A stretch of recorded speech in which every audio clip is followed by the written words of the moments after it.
Welcome to the SwimSwam podcast. As always, I'm your host, Coleman Hodges. Joining me today, dancing in the background, SwimSwam co-founder, Olympic gold medalist Mel Stewart.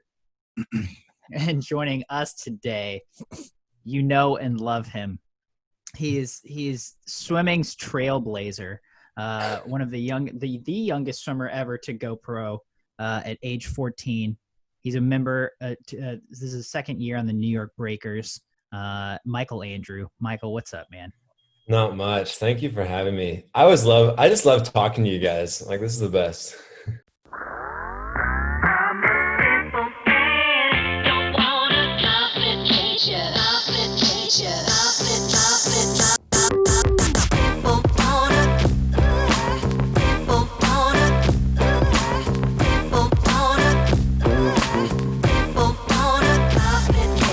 I have a bone to pick with you. I want to address the elephant in the room. Oh gosh. So I've been watching. We track all your social media because we are fans. And the last thing you put up is that you that I see on the skiing like a professional? Is that you? Was it you? Just confirm, yes or no. Yes, I confirm. Okay. Wait, bad. So bad. Do you remember bad. the water ski? Do you remember the water ski video from like 5 years ago? Yeah. So this was me redeeming that. This is my opinion as your elder. You need to be safe. We're inside the bubble of your Mel, look at second this. pro season, and we're inside the bubble. The Olympics are happening, buddy. I'll just say this: we've heard from our contacts at the IOC, USOPC. Yeah. The Olympics are we're 99.9999 sure that the Olympics are happening. They're on, and you're out there risking a broken ankle, being a bad influence on all the other professionals who are just going to do exactly what you did. I love it. They're all doing it. Everybody's doing it. Really better. So explain to our so a lot of people are probably they might not be aware. So is it still Swimmer Michael on your Instagram account? Is that correct? Swimmer Michael on Instagram, and then YouTube is just Michael Andrew. Yeah. So Swimmer Michael on Instagram, and so this is where I saw this media. Follow if you're not following Michael Andrew, shame on you. But explain the backstory behind what this media was that Mel Stewart was upset by. Yeah, no, 100%. So we are in Turkey. We're in Antalya, Turkey right now at the Gloria Sports Arena. Incredible complex, but we've been here for a little over a week now, and we've got one more week to go before flying home. And so we're here basically on a little training trip with the New York Breakers, some of the New York Breakers squad. A lot of people know this place as home of Energy Standard. Of course, they won and dominated the ISL season last year. But we're fortunate enough to have some days off from our training. And so Saturday after our morning swim, we went to the cable park. And this is actually the first time any of the Energy Standard swimmers have been there. And so Ryan the Rhino, our guy, found it. And so we kind of started looking into it and then went and did that. Earlier this week, Wednesday, we were playing golf, which I guess is a little more chill, more Mel's speed. Mel proves the golfing. But we felt like we'd up it. And so we went and did some wakeboarding, and really it was an awesome time. But I saw a huge opportunity to make some cool content. And then, the vlogs kind of stopped right after Des Moines. I think Des Moines was my last vlog. And so I really missed, and I think a lot of my audience had missed the constant uploads. And so I was like, it's time to get back into it. And this was a fun, super chill way to do that. But yeah, so like for those of you guys who don't know, we went wakeboarding here in Turkey. That you just undersold that. You went off the ramp. I did. I went off the ramp. And the moment we showed up to the park, if you watch the video, Ryan and I start freaking out. We're like, yes, like we are going off these ramps. Because it was like, we thought, okay, we're just going to go and like ride circles. And I was like, this is going to be kind of boring. But when I saw the ramps, I was like, okay, now we can have some fun. Ryan took a kiss to the butt a couple times on the rails. And I was like, I'm not going on the rails. Like, I'll go off the ramps and know I'm landing in water, but the rails make me a little nervous because less control there. So you'll be proud of me on that one, Mel. Good for you for having some fun. I think a happy swimmer is a fast swimmer. Oh, 100%. It sounds like you guys. Well, okay, but but my body is so sore. My lats and my upper back, man, like I'm surprised I got through this evening session because it was very painful. I check out your social, and I mean, I just like dropping in. You've since you turned pro, you have built a great business, but it's you've created a conversation with your fans. And you know, when you started out, a lot of people were upset because the sacred cow of not going to college and competing in college was broken. And but you won everybody over because you're like, look, I'm going to do this. This is my life. You built a great business. So we check out your social media. Very upset that there haven't been any vlogs. However, you put a lot of pics up, dude. It looks like you're getting more swole. It looks like you've gotten fitter in the. No, but I mean, you know, just from a standpoint of like when Coleman and I talked about this off camera, we're like, you know, there's a handful of swimmers and they're really going to benefit from this time and this respite and an extra year. And I tell you, buddy, you're among the top of the list, and we're seeing it in real time with your pictures on social. Yeah, no, I thank you. I'm excited to see how it translates into the pool, because obviously none of it is really worthwhile if you can't swim fast. And so we're keeping that in mind. But yeah, it's definitely been a fun season, especially this last couple of weeks, really getting back into the swing of just training and not having any distractions. There were a couple months where we've been working on a bit of a project, which I guess we can talk about a little later. But now that we're back into the swing of just training and focusing on competing, it's been really nice to see some gains physically. And then now, like even this evening, starting to feel the power that's coming from it. So I do love it. I mean, I like having a little bigger chest. I always remember like looking back at photos as a little boy, and like I lift my arms and like it's just like skin and bones. So at least that's somewhat like going away a little bit. So it's fun. Good for the confidence. It's that mind game. I think every swimmer can agree that one of the best benefits of our sport is being fit and being cut and having muscles. And speaking 100%. of training and these benefits paying off, you know, as you mentioned, the Breakers are having a training camp in Turkey right now at the home of Energy Standard. Tell us about it. How's it going so far? This is a pretty revolutionary thing for ISL. Obviously, you have Energy Standard who trains together at Gloria Sports Arena in Turkey. Yeah. But other than that, you know, no team has had a training camp like this. What's it been like? No, so we're obviously amongst Energy Standard. We're one of the first teams to have a base and have a training. Well, not really a base. We actually do have a base coming. So in January, we're going to be having a European base, which I'm super stoked about. Not been finalized yet, but really exciting things in the pipeline. But to come here into Turkey and kind of have a bit of a mock run going into Budapest and getting some training together, and then also creating a little bit of a team atmosphere before going into Budapest will serve us really well. But also it just takes a little bit of just a little edge off, and then it gives you this kind of like a greater sense of community, knowing that we've got a little bit of that team atmosphere already, which would be cool to then bring into Budapest 100%. But I love it. Like, we feel incredibly blessed, super grateful, obviously for Konstantin's vision just in the ISL as a whole, but to see New York Breakers and give us the opportunity to come here to Gloria and test it and put it in action has been really great. And our head coach, Martin, has been doing an incredible job in leading the athletes. My dad's here with me, and so we're staying sharp and on pace, and it's been really cool. And, you know, I come from a position where I've always swum alone to now going into a season where I get to train with teammates. I get to work out in the gym with teammates. I get to learn from each other and push each other. And, you know, it's something I definitely want to do more of come the new year. And I think we're going to have that opportunity with some of the exciting things that New York Breakers is setting up. I'll jump in here, Coleman. Yeah. Jump in here, buddy. It looked like you had something. Oh, I do have something. Now, just out of curiosity, you dropped Konstantin's name. Konstantin is, I don't even know what his title is.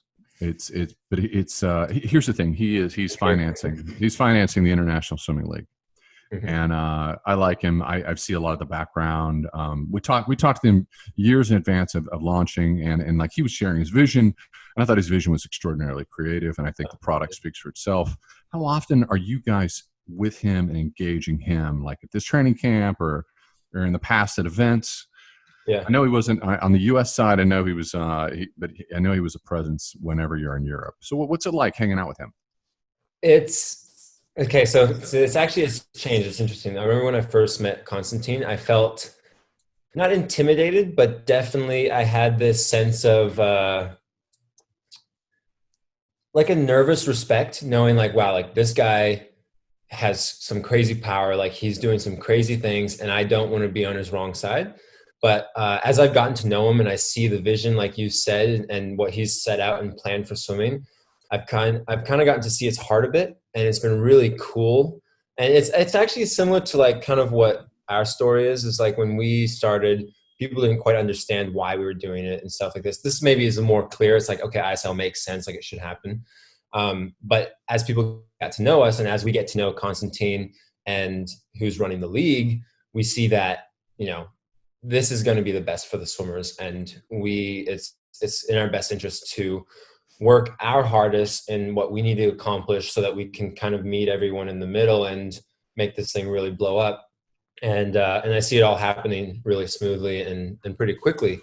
So it's been really thrilling. And you know, it's always still one of those things where like I want to make sure that I'm on the top of my game, and I make sure that if I ever speak to him and I say something, like I want to be knowledgeable and studied. But it's also cool because that it encourages me to be diligent in where I'm at, especially as a leader in ISL, as an ambassador, team captain, team owner, athlete.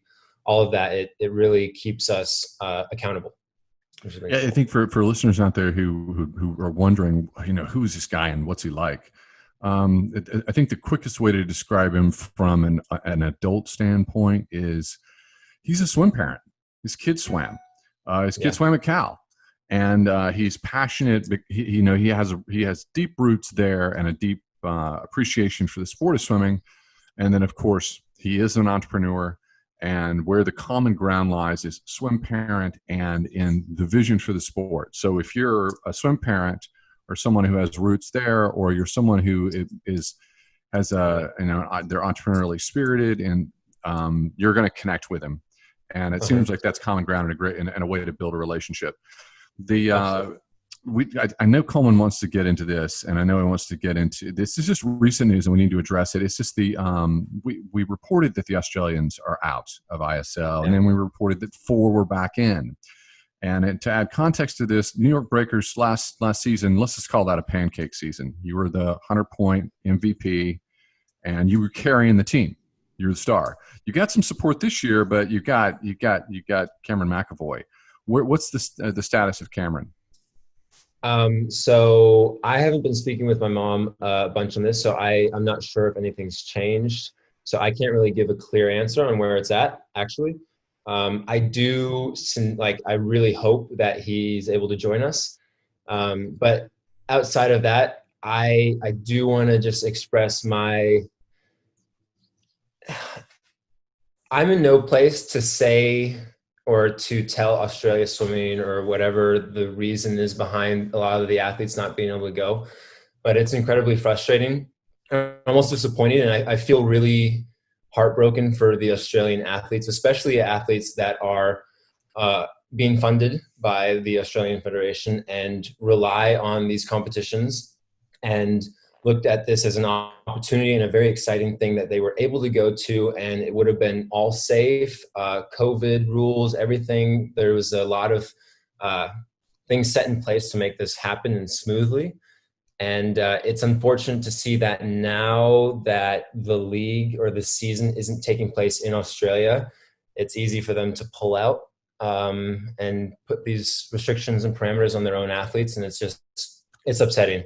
But I have no axe to grind with Australian swimming. I feel for the athletes and hope that this is something that other federations can kind of learn from and see just how bad it looks. And really, if we can start to, I don't know, like when we get into swimming, or when we got into swimming, we were always told it's the best for the athletes. Like, what is the best for the athletes? And very quickly you realize that nobody actually looks very seriously upon that. And it's cool to see now that obviously the league is putting up something where it's what's best for the athletes. But it's now just waiting for the federations to follow along. So I'm excited for the season. I think it's going to be great. But I am really sad that obviously lots of teams lost a lot of athletes. We're fortunate to have recovered and have good athletes to fill their spots, but it's just kind of disappointing that that's how it had to go.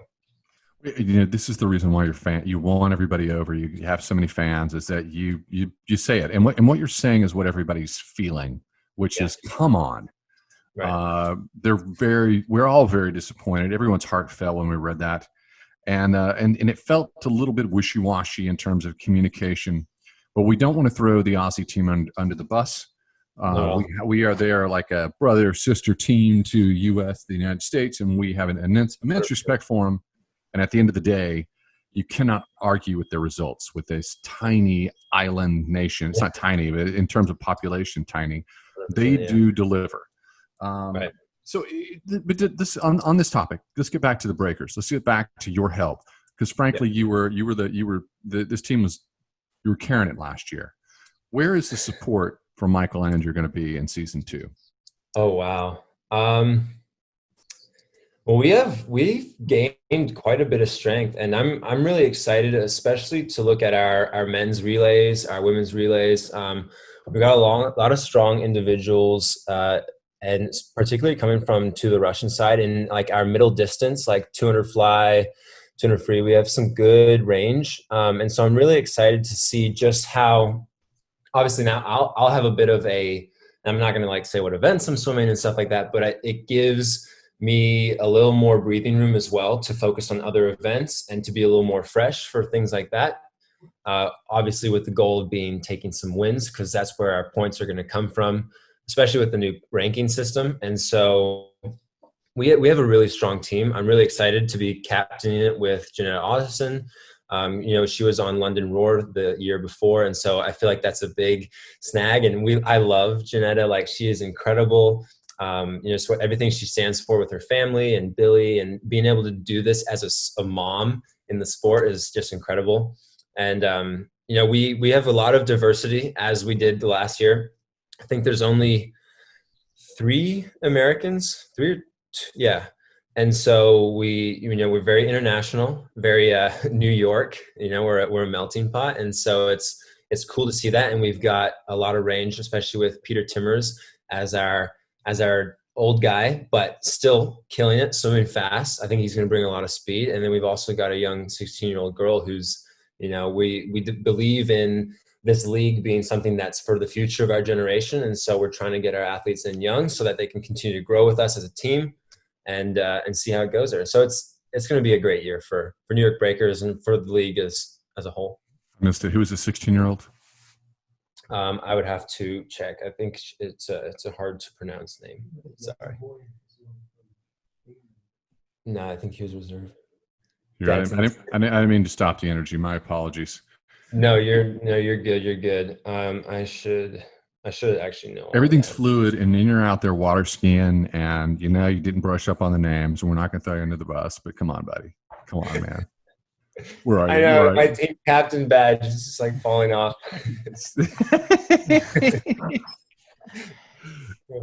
I'll have all of their names memorized next time we talk. Be tomorrow. We're going to talk tomorrow. Coleman, you want to jump in here? Yeah. So, we're talking about the New York Breakers. Again, last year you were their MVP. This year, it looks like you guys have really reloaded. Peter Timmers, I thought he had retired, and turns out he's retiring at the end of the year. And I thought that was a super cool addition. That he's a 2016 Olympic silver medalist in the 100 free in a crazy heat that was super close. He got in there for second, and he had announced. After quarantine started, he announced his retirement. Once the Olympics were delayed, yeah. Yeah, but it was at the end of this year. And so then I was like, oh, well, I guess he's still got time for ISL. But so aside from that, the New York Breakers, they're doing some new things. We already talked about, they've got a training camp in Turkey right now. They've announced they're going to have a European base and then an American base in San Diego, where you are. What else is coming down the line? What else is coming down the line for the New York Breakers? Oh man. I mean, apart from that, with a lot of the exciting things that have been happening with the league now signing with CBS Sports, I think we are in an opportunity and in a place where we are now ready to start speaking with sponsors. And so that's something that I believe our team manager, and also known as my mom, is doing a great job at lining up, which is really exciting. So we've got things that we can start to unveil as we get into the season. Other than that, like, we've always got our merchandising. So it's like trying to take this pro team and create obviously a business out of it, and to be smart with it so that we can get to a point where it's fully it can feed itself type of thing. So we can grow and kind of make it like a franchise, like Manchester United and things like that, because that's the end goal. And so now it's just that process of getting in there. But other than that, we're ready for Budapest, or Budapest. I feel bad when I say Budapest, but Budapest, we're stoked. And I think all of our athletes are ready to swim fast. Just from what we've been hearing from our athletes, they've been training well, and they're thrilled to be racing, as everybody is. And we're going to be ready. For sure. Let me just throw some data at our listeners who are out there. Michael's talking about the ISL, International Swimming League, being a business, and the point at which it becomes a business. And we knew that there was going to be it was going to take time, and everyone in the background has talked about this at length, coaches to everybody running ISL.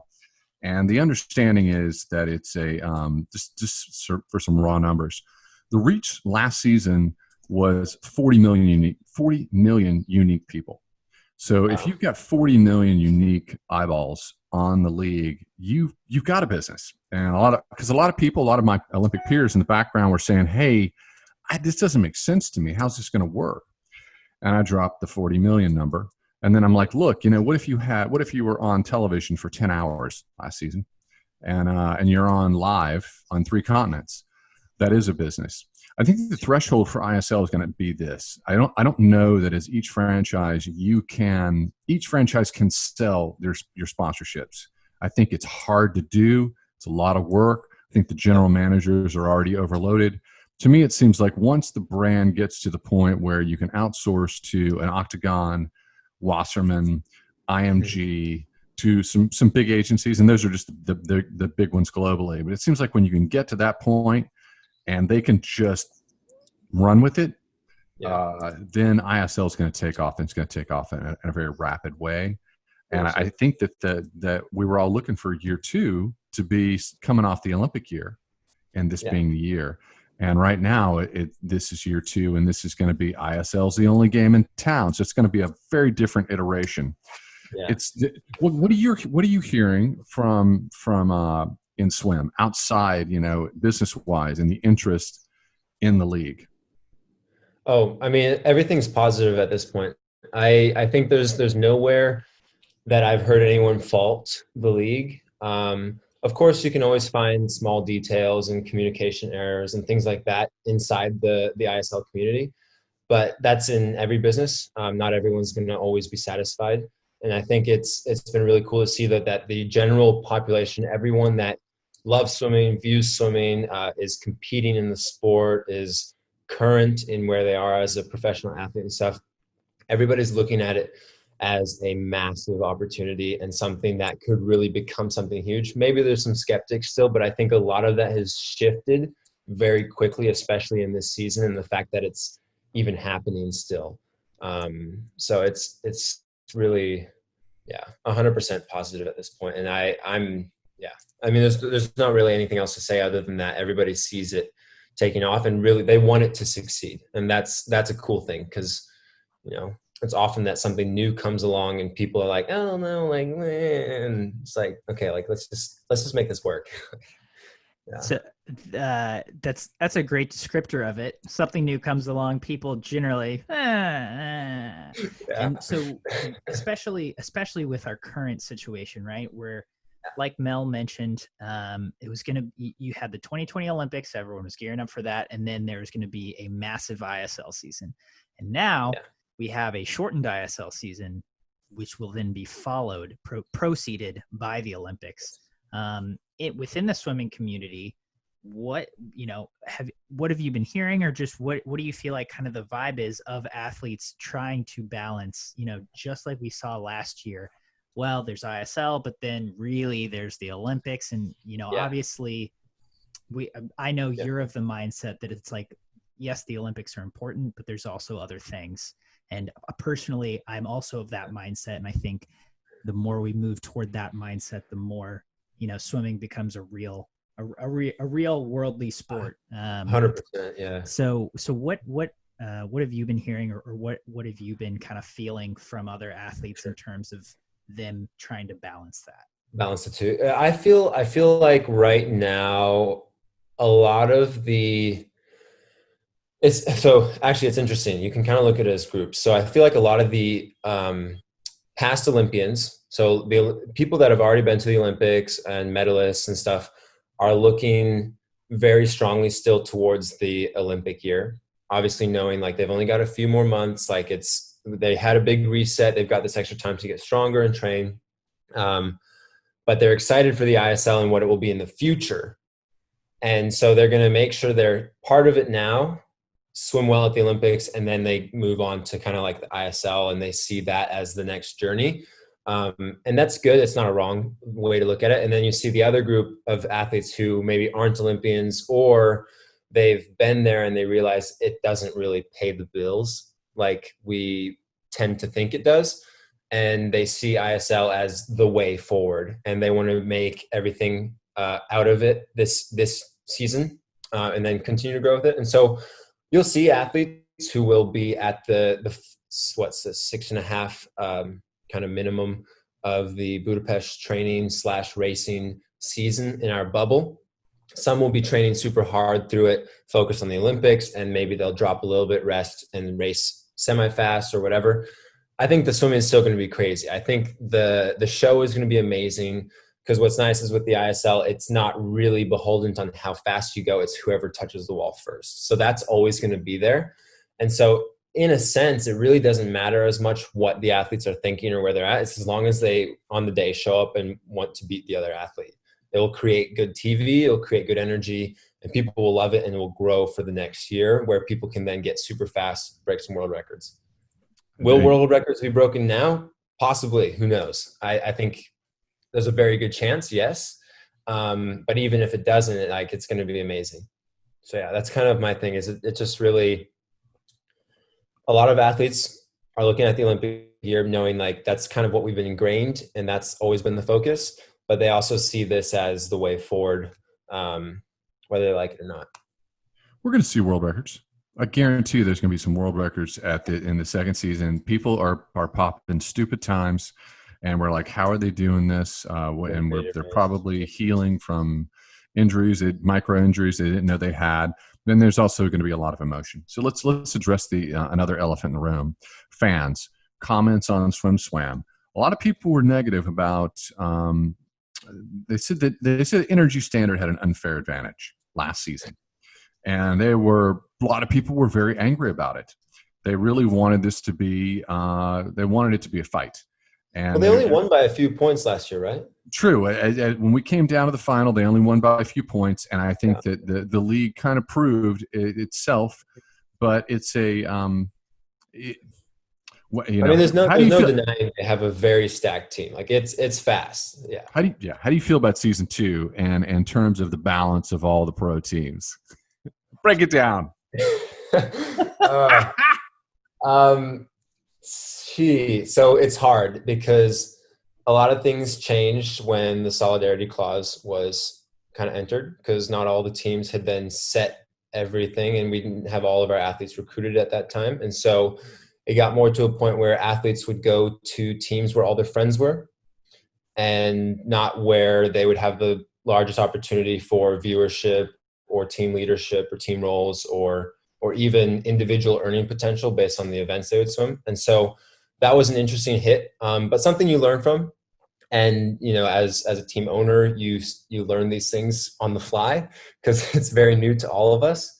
But it's not something that I can control. And so I choose not to let it bother me, but I almost look at it as like, hey, like that's the benchmark. We're going to try and beat them. Even if we don't have all of those multiple gold medalist world record swimmers, that doesn't mean that they're always going to swim fast. We have some strong talent. And I think if we pull together, even if we don't win it this year, which, I mean, I'm not saying we will or we won't, but it's like one of those things where we're going to choose to get better than were last year and grow, because New York Breakers is going to be here for seasons to come, and we're just going to get better year by year, and the athletes will start to come, and we'll have our training base, and we'll be working together, and we'll take it like that for sure. But it's one of those things where, yeah, they've got really fast people, but I think it was really good too, in a way that like, it was kind of like a nice little treat for, I think, just in terms of Constantine, all of the money and the crazy things he's put into this league. It's cool to see his team do well. But it's also cool to see the way they did it is like they had a lot of cool things set up in place, like the training bases and stuff like that. So it'll be interesting to see what happens as all the other teams start to develop that and develop their athletes, develop their community, and become a little more professional. Because at the end of the day, you look at Energy Standard and they were incredibly professional, and all their athletes are professional in mindset as well. And so that's what we need to try and emulate in order to do well. So I think a lot of people were also upset about some of the scoring, rules, how scores played out. I can't say I completely agree with skins being triple points, but there's new scoring rules for this year. The skins is scored differently. It's still, super high value, but it's a different scoring model. There's the 100 IM. I think there's one or two other different things, but what are you thinking about quite a few new additional rules to this second ISL season? Yeah. I guess for starters, I'm stoked that the 100 IM is being added. Like, you couldn't make a more perfect race. That's exciting. I like the idea that I think it's based on the medley relay. Whoever wins that decides what stroke is swum in the skins. So that's pretty fun, because if we can win a relay, we can choose our skins and we can go breaststroke or backstroke or something that's faster for me, because I have a lot of versatility. And so, in that sense, it changes the strategy quite a bit. There is quite a few changes too in the scoring in terms of like the time barriers from like first to whatever follows. And that's a little confusing still, I think, to everybody. And so it'll be interesting to see how that's scored. I do think it will make it more difficult. And this is something we see whenever we did like World Cups and stuff, my buddy Blake Peroni would always be like tallying up the scores and what you had to go to get like your high FINA points, or what place you had to come to order this and win the 50K and that. And so I think it's going to be harder this year for athletes to calculate and see what needs to happen in races to try and kind of control the outcome, because the scoring is so much harder to really do just math wise. Which will be interesting, because now it's going to just force them to be like, okay, like I just got to race, like I got to win this. So that'll be fun, but it's definitely going to be, I mean, aside from all the rule changes, it's still going to be great. But it's just making sure that everybody understands them, which will take a little bit. Okay. The one more change I want your opinion on: the jackpot times. That's the new twist I forgot to mention. Signifies a margin of victory winner has over other swimmers in the heat. If the winner of the event beats second place swimmer by more than the jackpot time, they steal all the event's points, which could be 37 individually or 74 points in a relay and 85 points in the skins. What do you think about the jackpot times? Yeah, like it's a lot. All I think is you don't want to be the one coming second past that margin. I think what's interesting, and so this is something I should probably know this, but have they removed the point deductions for being too slow?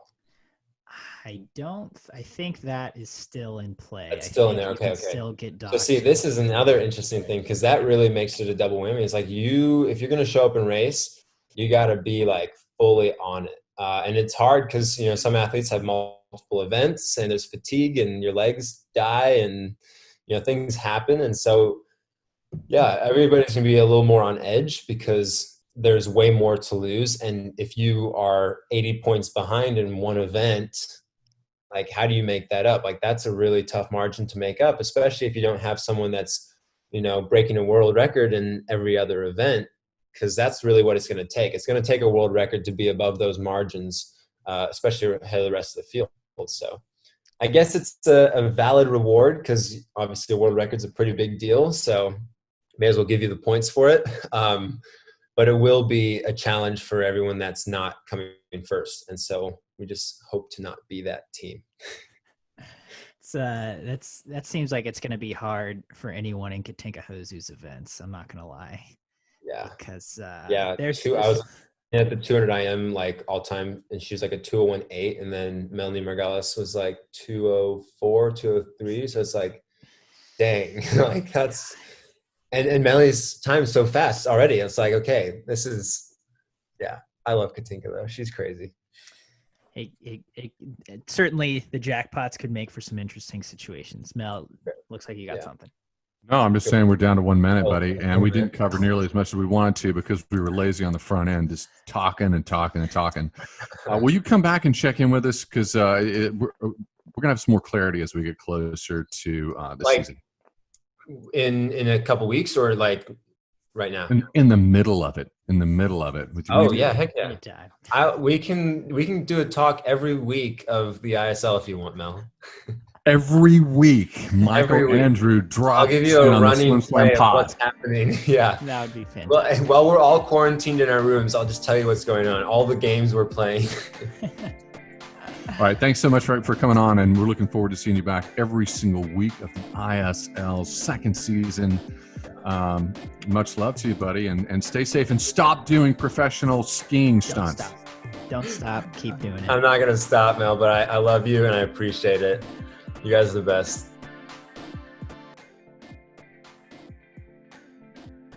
You've been listening to the SwimSwam podcast. Stay tuned for new episodes every week. You can take SwimSwam podcast on the go by subscribing on your favorite podcast platform. Look for links in the description below, and be sure to subscribe to our YouTube channel for more videos as well.